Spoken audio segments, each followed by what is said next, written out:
Hey, can you hear me? Uh-oh, you're kind of breaking up. Okay. Yeah, I think if you, not sure why, but you're breaking up.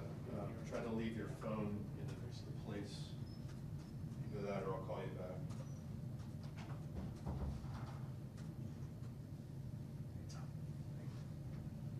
Okay, that's a problem. Let's continue with this phone call, see how it goes. Okay. And Cam, I heard you want a recording of this? Yes. You need it today? I will move it today. Okay. So we're already recording because I'm here. Yeah. So it'll just have a ton of heads that, Okay. cool. And then like just send me over like a Box link whenever everything's done. Okay. Sure.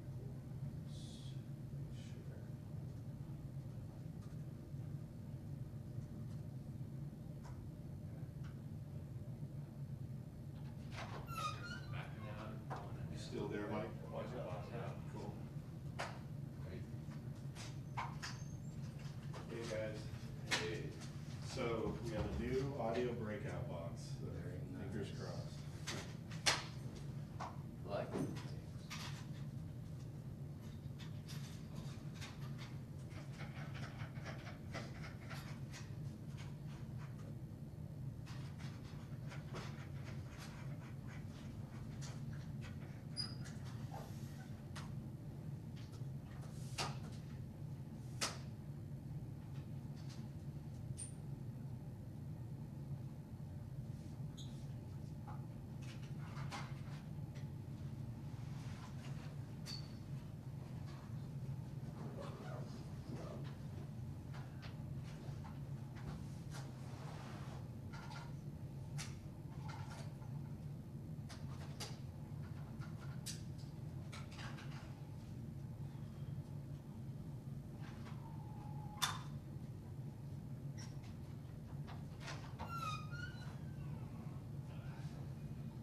Hey, John, good to see you.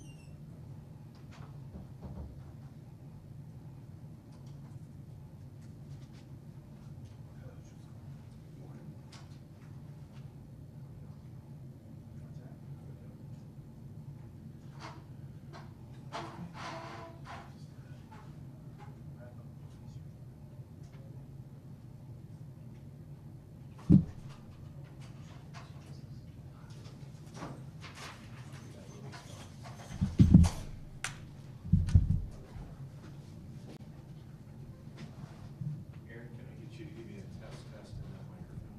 Yes. Test, test, test. Test 1 2, test 1 2. Coach Wilson. Okay. I am going to run over to football.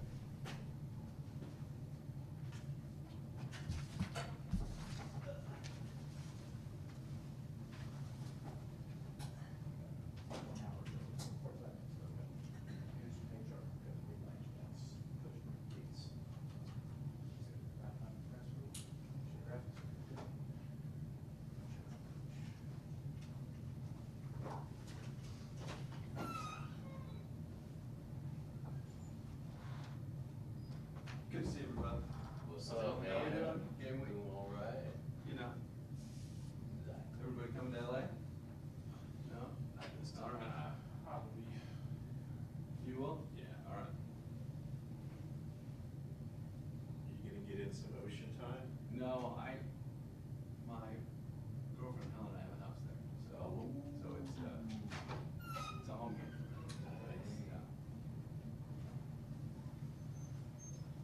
5-year-old, I'll change my mind. I've been trying to like have this roundup, but everybody's got LA plans. They're like, oh, we're going out. I'm like, well,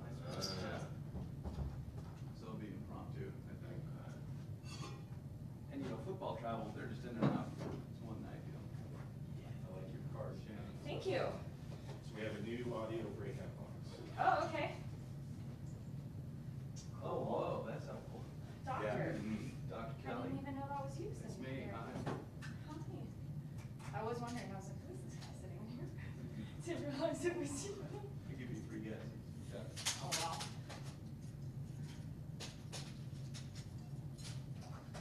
Harrison, that's good. Yeah. That's good. Way overdue, but Yeah. we're chipping away at the issues.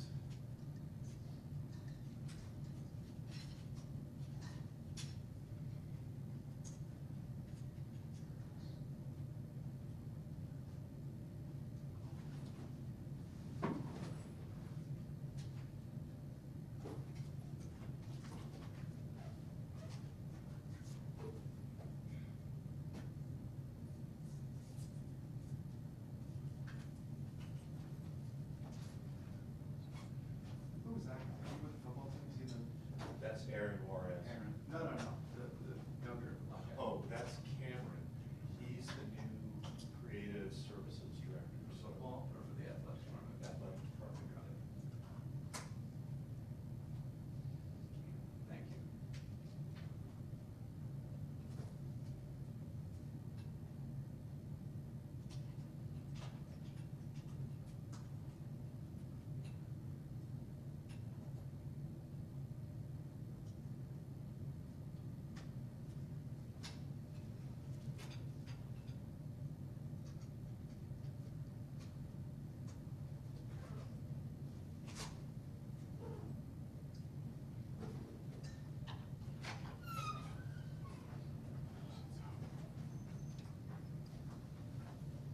How's it going? Good to see you, Chris.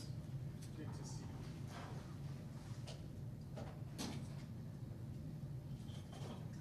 How's your summer been?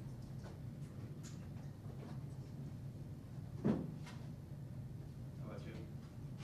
Oh, good. Yeah. Thank you.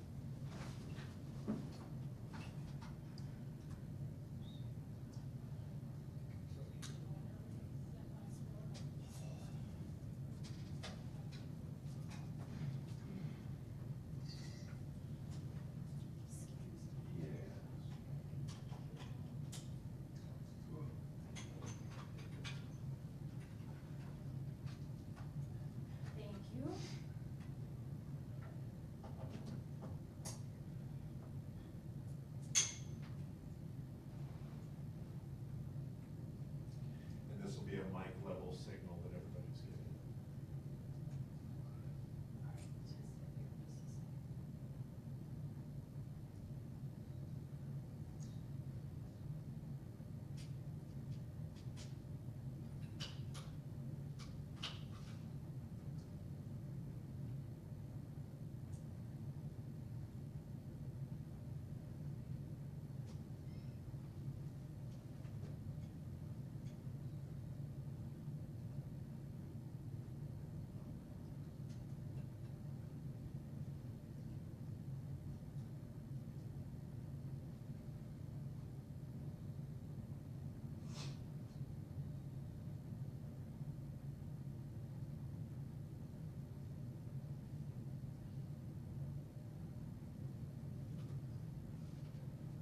You guys already did a mic check?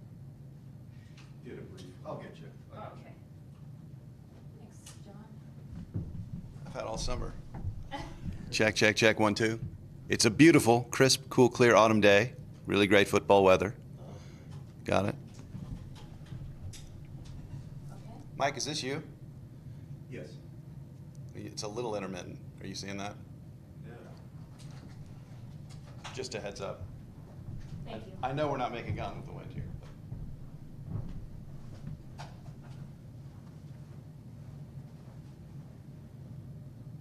Yeah, sure enough.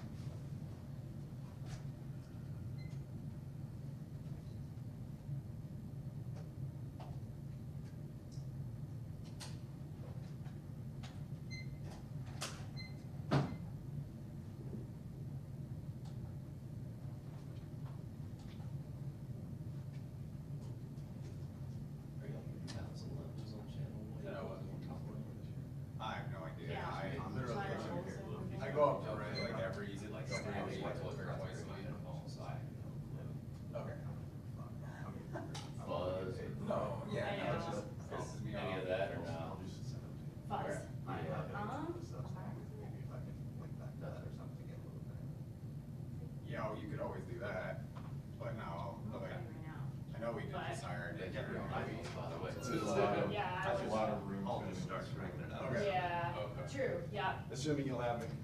Oh, of course.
Folks, Hello. how about that new basketball floor in there? Is this like a memorial seat or throwback seat in here? Pull the cord section. Nice and comfy. Look at that. Okay. All right, ready to roll? Ramey, how's it going? Good summer? Good. Couldn't be better.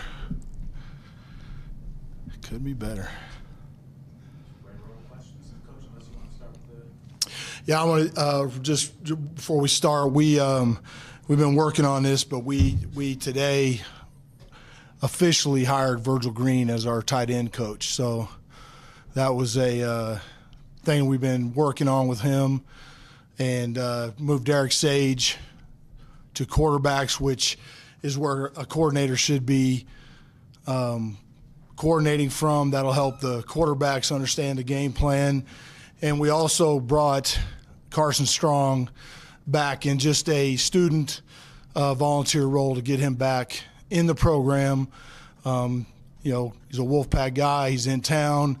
He's got a lot of knowledge of this program. So those adjustments we made over the weekend, and we're ready to go forward.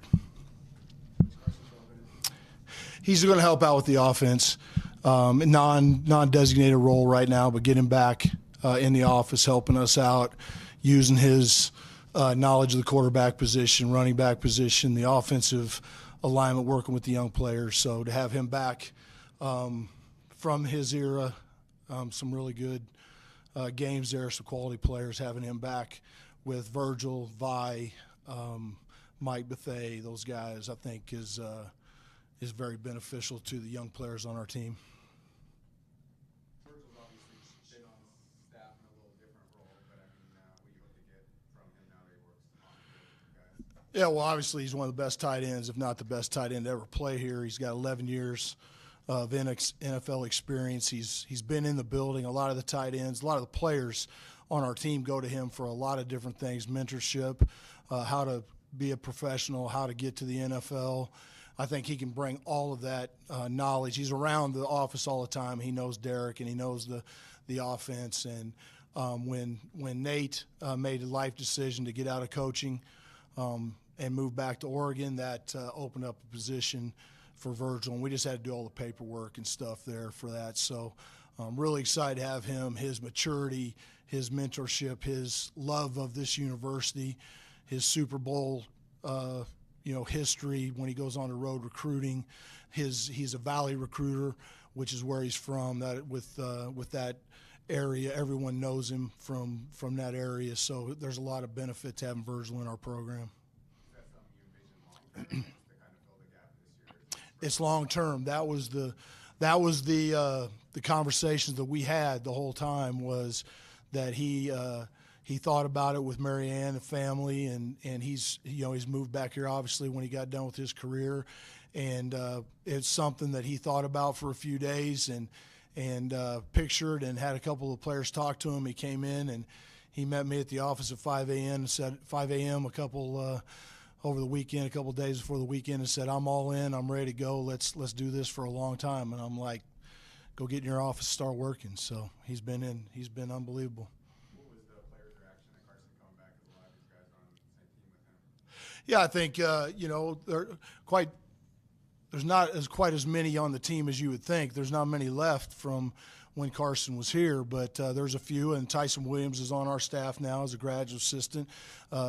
Gabe Sewell's on our staff as a graduate assistant. So we've got guys from that era, and to have him and his family and being able to raise his daughter in Reno and his wife here, I thought was just he wants to be a coach, and we were certainly open to letting him start getting involved with our program and see if in the future we can work into, I don't know, he just graduated, so he's still in the graduate assistant window, he's still in the analyst window. There's a lot of things that Carson could do in the future if we get this thing all going. So I'm all about bringing back guys that have a Wolfpack credentials, really good Wolfpack credentials, and have high respect in this program, this community.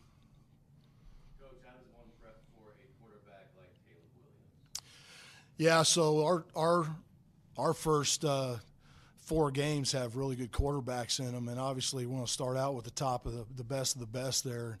And we have some quarterbacks in our program that can move around, improvise, throw the ball on the move. Obviously, they're not Heisman Trophy winners, but we have a better chance now to practice those types of plays. And, the things that Caleb's done, we faced him my last year at Oregon in the Alamo Bowl, and he had a really good game for Oklahoma. And, there's a lot of similarities to the offenses that we saw in that game. And he just does things and sees things and maneuvers in ways that other quarterbacks just don't see. Saturday night they had a busted play, dropped a snap, and all that chaos of people trying to go pick up the fumble that was at his feet. He had the presence to pick it up and see an open receiver and throw a 70-yard touchdown pass. So that's hard to prepare for. He's obviously the Heisman Trophy winner, but we've got a plan, and I'm sure a lot of people that go in against him have plans, and we've got to execute it really, really well to keep him not contained, but keep him in front of us. Williams aside, what else stood out to you when you were watching that game against San Jose State with the Trojans? Yeah, I mean, it's kind of the thing that teams can stay in there a little bit and fight with them a little bit, and then all of a sudden you get a long punt return or a kickoff return by a freshman 5-star guy. All of a sudden he shows up and returns a kickoff for a touchdown, and Caleb drops a snap and throws for a touchdown. All of a sudden it's 35-7, and then to beat a team of that quality and that character and with that kind of plan, with that coaching staff, you have to be perfect and you have to be right, and you can't make mistakes, and you've got to get takeaways. And there's a lot of things that we've been practicing now for all of our games, but obviously coming out the gate against a team like this, number 6 team or better in the country, you've got to be really good at a lot of things. So you've had some success playing against USC during your time at Oregon, Washington State. What are you trying to tell your guys about playing in the Coliseum, that type of environment? Yeah, so we've got a lot of players that have played in the Coliseum that we've brought in here, and we've got coaches that have been in the Coliseum, and that has to be somewhat of an advantage to having that, but still it's the Coliseum, it's the first game, it's this team walking down that ramp, and we're going to lean on the guys that have been in there, and at the end of the day, you're going to go in and you're going to warm up, and you're going to go back to the locker room, and you're going to go out and you're going to coin flip, and the game is going to be played. And our job is to focus in on the game and the plays and each individual play, and not all the stuff that's around it. And that's easier said than done, but that's a preparation that we've been talking about for some 30 days now with these guys, and how the people call it a challenge. We call it an opportunity. Not many people get the opportunity to go into a situation like that. And, I just talked to the players the other day about when you were little and you were in your backyard or you were on the playground and you closed your eyes and you wanted to make that play to win the big game or make that tackle or catch that pass. Here's the opportunity. So dream about it until we get down there Friday night, and let's go out Saturday and play football.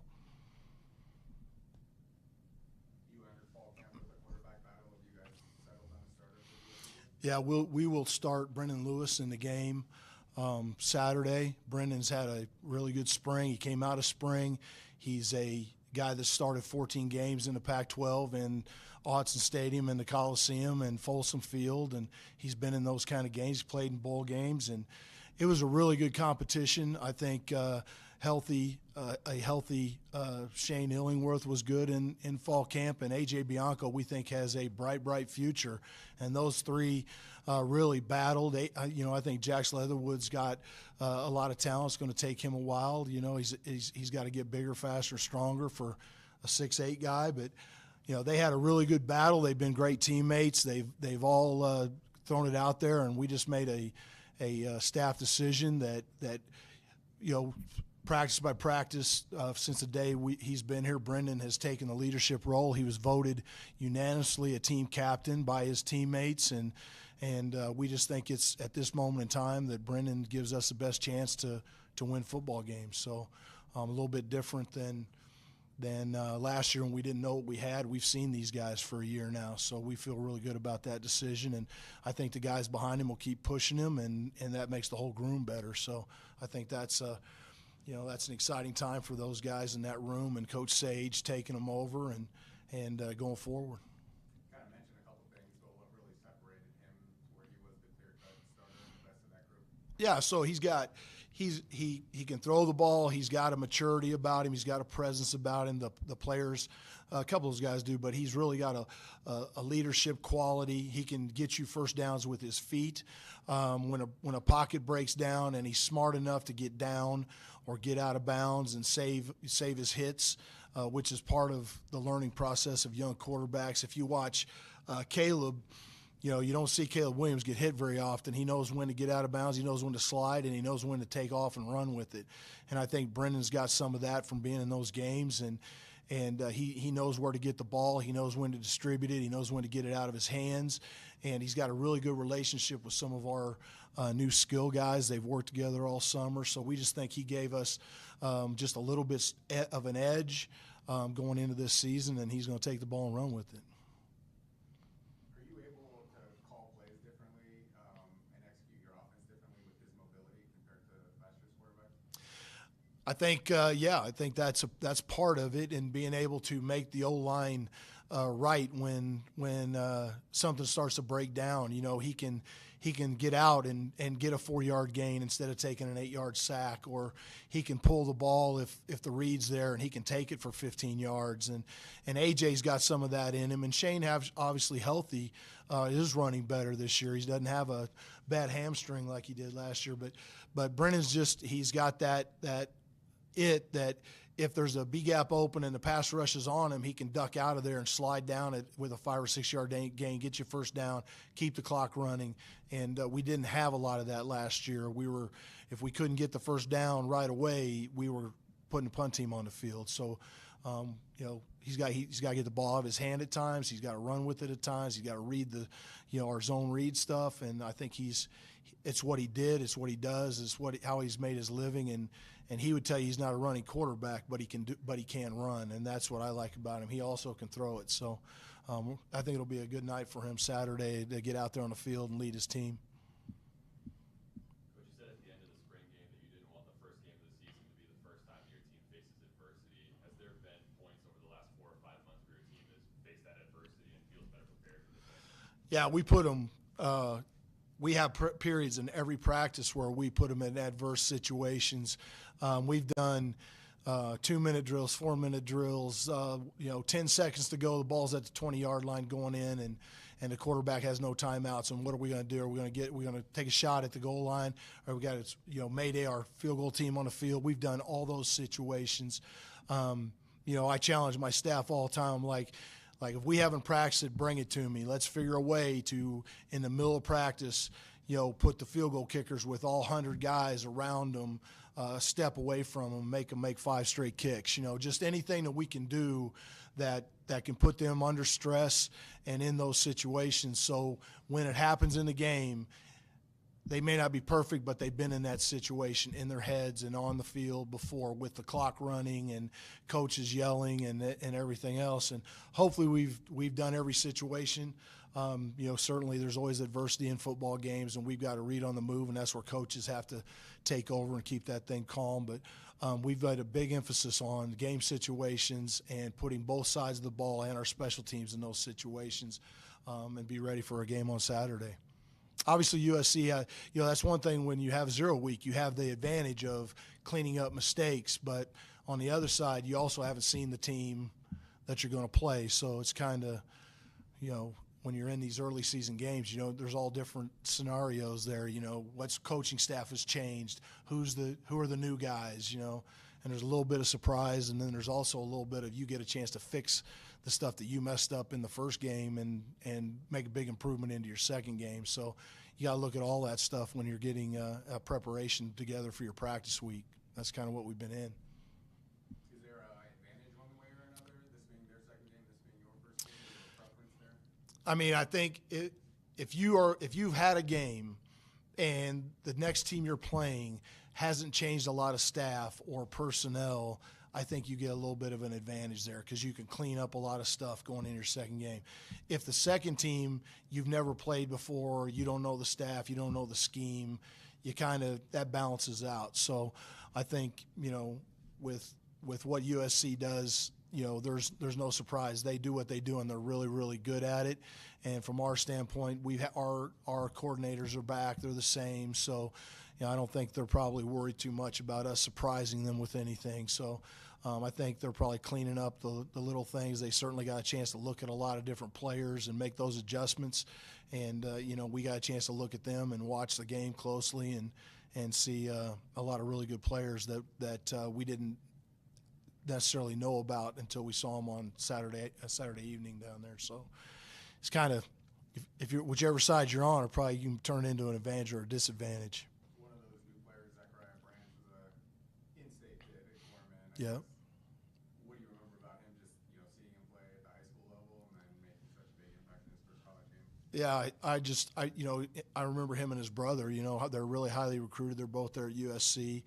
I think most of the country recruited them when I was up at Oregon, and then just watching them, that you see all the talent and everything. I think that they've got a really dynamic guy. Rayleigh Brown that is also in that position is also a really dynamic guy from Mater Dei. So, they've got some guys there, but obviously his special teams.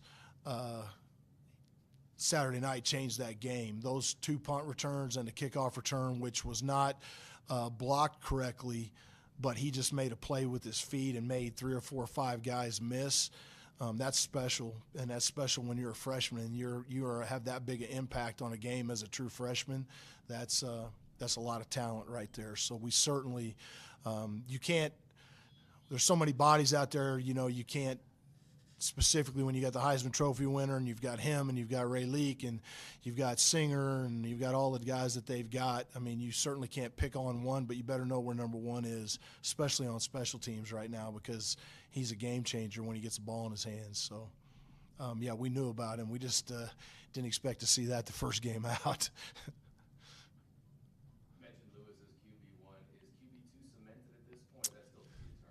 I think AJ is our number 2 right now, and Shane's number 3, just going into the season. But it's it could change. It's very close at those 2 positions behind, and those guys both prepare like the backup, and probably they prepare like the starter. So they're all really really mature guys, and AJ's got the swagger of a senior, which I always like about him. Nothing really shakes him. So wouldn't be surprised or anything if anything happened. Knock on wood, to Brent, I would have no problem putting AJ Bianco out on the field. He's got a swagger that most freshmen don't play with. So we're excited to have him in the backup role there. So, but yeah, that's close. But that'll be the order that we have right now on the depth chart. How much familiarity do you have with what USC does on defense? Just looking through their staff, like half the staff was with you at Washington State at one point or another. Yeah, I don't think there's any secrets on those 2 defenses that are going to play Saturday night. They're D coordinator and I are very, very close friends. We work together. One of their linebacker coach and I worked together at Washington State. Their linebacker quality control guy was my middle linebacker for 5 years at Washington State. Roy Manning, their outside backer coach, one of my best friends. So there's not a lot. Their chief of staff was with us for 7 years at Washington State. So I don't think there's a lot of stuff on that side of the ball. And quite frankly, on the offense, Dennis Simmons, their wide receiver coach, with us at Washington State. So there's a lot of bodies on that sideline that I've worked with, care a lot about, and it'll be very, very fun to compete against those guys and see them. But yeah, the defenses, I think probably they're worried about their signals and all that, because we have the same signals, or we remember those signals from back in the day. If you win, will you make a Coach Manning-like video? Oof, Coach Manning got the best videos. I would not even attempt to do Coach Manning's videos. I was always upset I never got to be in one with him. Yeah, you had to be special to be in one of his videos. Outside of quarterback, is there a position on USC's roster that really does stand out as like one of the best in the nation? Well, they have so much skill at wide receiver. They bring in so many different guys at wide receiver. They've got the 3 running backs that played the other night, the transfer that came in, plus the other 2. On that side of the ball, they're breaking in some new kickers. That was we got to see that. And, on the defensive side of the ball, they've got some really good edge rushers, and they've got their secondary is really, really talented group of guys. But I think they're a little bit more in flux at those positions. They're still trying to find. They played so many players that it's hard to pencil out there. You just keep seeing, who caught that ball, who made that tackle, who was that linebacker.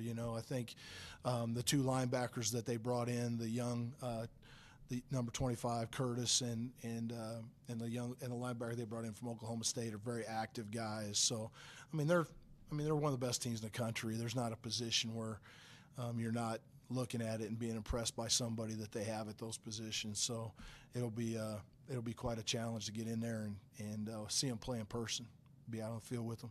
At running back for you guys last year, a lot of it was Toa, especially when Devontae got hurt. I guess, how do you see the carries shaking out? Yeah. You brought in Sean, you brought in Ashton. Yeah, they're kind of different guys. It'll just depend on the game situation. We use Jamal Bell back there some too, and Wes Comer's back in there. That Cross Patton's got a packages that he's in. So I think Derek and those guys and Vi, they'll use him. Sean will go out there first. Sean's earned that right through practice being the number 1. But there's a lot of different situations, and we use 2 back. We use those guys in slot receiver positions. I think that's one of the things that Derek and our offensive staff have done a lot of work with from last season to this season, to be able to use guys, know what they have, use them in certain packages, and even with the big tight ends that we have now, to be able to spread them out and do a lot of those different things that really have given us a challenge in practice, and it'll be fun to see them out doing it in a game situation. There's not much bigger stages than the Coliseum in college football. So I guess, what do you want your guys to get out of this experience of going into that game? Obviously, as a big underdog and trying to play their best. Yeah, I want to play well. I want to go in there. I want to play hard. I want to not have mistakes. Keep the penalties down. Do what we do in practice. Do what we preach. Get takeaways on defense and don't give up the ball on offense, and keep the offense on the field and make plays and come out of there knowing that we were sound, that we played well, and if we do all those things, we tackle well, we get some takeaways. You get into a second half situation there. You don't know what's going to shake out. You just play the game until we play each play, and at the end of the game we look up at the scoreboard, and if we did all those things, it'll probably be a good night for us. How that scoreboard looks, I don't know, but that's what we're trying to do: play clean football and play really hard, and come out of there knowing that we're on the right track. So that's what we're looking at once we kick the ball off. I know with COVID, the COVID season is a little bit fuzzy, but it seems like 3 of your 4 captains are sophomores in terms of the remaining eligibility. I think that's fairly unique. What do you think of the captains that were selected for your team? Yeah, so when we didn't have a chance. We went by game last year because we didn't know the team well enough to say the guys could be captain. We liked some of those guys, but we didn't have a feel for our team. We've had this team for a year, and we let the whole team make the picks: 2 offense, 2 defense. We do a special teams captain by week that we will pick, that will go out with that group. But and then at the end, we usually, when we've done this, then the coaches get a vote, and then we pick the captains. But the picks were so we were so proud of our team for the guys that they picked, and we didn't even look at age. We were just like, that's who they picked. The coaches didn't even vote. We just took what the players gave us. We said, boom, here's our leadership council, here's our captains. You guys did a great job. They really took it seriously. It wasn't, sometimes you get into, he's the guy that's most liked or whatever. They really took it seriously, and we waited until the night before the mock scrimmage before we voted, because we wanted the young guys, we wanted everybody to feel who the leaders were, who the guys that were doing extra, who the guys were watching film. And then we said, you guys pick the best people that you think should be the leaders of this football team. And sometimes it's interesting when you look at those lists, it's not the guys that are most vocal on the field that the players think are the leaders, because those are the guys that are really leading in the locker room and stuff. So we're happy with that. And, yeah, with the COVID year and everything, I have a hard time even figuring out who are freshmen, sophomores, juniors, seniors with all the, 26, 27-year-old college athletes now, but so we just throw it out there and you pick the best players. And I thought they did a really good job of picking captains. There were some guys that have been here, some guys just got here. So they got some old linemen in there. Like they did a good job of really looking at our team and going, these are the guys we want to walk out and represent us on the football field. So we were happy with it. We didn't even vote. We just gave them what they voted for, they got. When you look at your true freshman class, is there anybody or a few players who you feel like could play this year, or is it still too early to tell? Yeah, I think there's a couple of those wide receivers I think could play this year. The two young offensive linemen are in the two deep. Ruffins and Timoteo are both in the two deep. They're going to be really good players. But Brown and Burleson both have some ability. Marshawn's gotten quite a bit of run, as big and fast as he is. He's playing quite a bit. A lot of the junior college guys and some of those guys are getting reps in there. On the defensive side of the ball, we have more bodies and more guys that have played, so I think some of the freshmen are a little bit farther back on that side of the ball. But on the offensive side of the ball, there's 4 or 5 of those guys that'll be there. I think there's a couple of DBs that may be on special teams and work in as the season goes along. But they can play in 4 games without burning a year of eligibility. So a lot of those guys will try to mix in early, see what they look like, and like we did with Smalley last year. And then last year we had Stone Coombs and Smalley both playing early, and we decided we were good at linebacker. We didn't want to waste Stone's year, so we redshirted him, but Chris played the whole year. So those kind of guys always pop up as you go. But I think Marshawn and the 2 old linemen could probably play in the game and may play quite a bit Saturday night. So. That new locker room, I don't know that you've talked about that publicly, but you've probably seen a variety of locker rooms at Nevada during your tenures here, I guess. What does it say to you, the investment that went into that locker room and the community kind of supporting that project to get done? Yeah, when you walk in our weight room and our locker room now, the offices upstairs, all the things they're cleaning up, the ITS field out there. I think that when I was offered this job, all the things that the president of this university had committed to at that time and the athletic department, they've come through with all that stuff. And our players were nomads for 6-7 months, changing in swim locker rooms, and they never complained, and they were so happy when they walked into that locker room with bigger lockers, good seats, a new shower room, new restrooms, the barber chair, the televisions, the audio system. All the stuff was something that they've been waiting for a long time around here, and they're taking great care of it. And it just shows the commitment that a lot of people put in, a lot of boosters, ex-players, administration, a lot of people put in to help us get to start making improvements in the infrastructure around here to help the program, as well as our nutrition budget, everything. We have been given the tools to really build a program, and that's what we're looking forward to now, right, is to keep that progress going forward.